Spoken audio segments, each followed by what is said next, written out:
and support. Oh, absolutely, Paul, because here's some things that we don't know, even though a lot came out in this press conference. We don't know if Brittany saw any of this happen. We don't know when she was told that that police say her mother was murdered. We just don't know any of this right now. And so here's a 12-year-old. This is a little girl. This is just a little girl who is having to deal with this being taken across the country and all of this coming in at one time. Kelly Saindon, you're a former... There's an additional... Go ahead.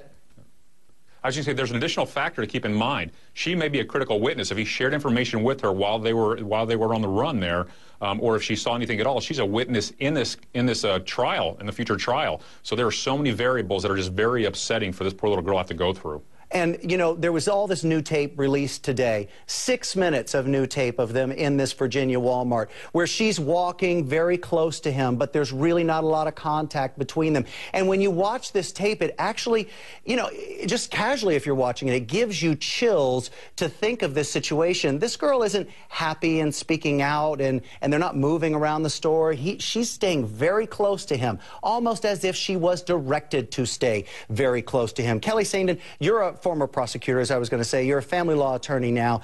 When we talk about this, and we never want to forget that Brittany is a victim, certainly here. What do they do about extradition of Easley?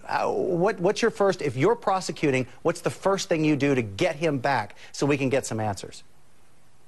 Well, you immediately file a motion to have him extradited back, and he's crossed state lines. He took a minor across multiple states. I don't really think you're going to have a problem doing it. It should be pretty easy to drag him back and start investigating the murder, but separate and apart, we have the credit card fraud, we have the identity theft, we have the abduction of the minor, because even if she went with him willingly, Brittany can't consent to anything. She's not an adult, and she's 12. Absolutely. And there are people that are saying, did she go willingly? And I just want to say she's 12 years old. Nothing of this is willingly. She would be easily led in a situation and easily manipulated in a situation. And you're right to bring up the fact that he was using Brittany's mom's credit cards on Friday, the day that police believed Brittany's mom was actually murdered. So all of this combined together. All right, we're going to put some law on this and see what happens.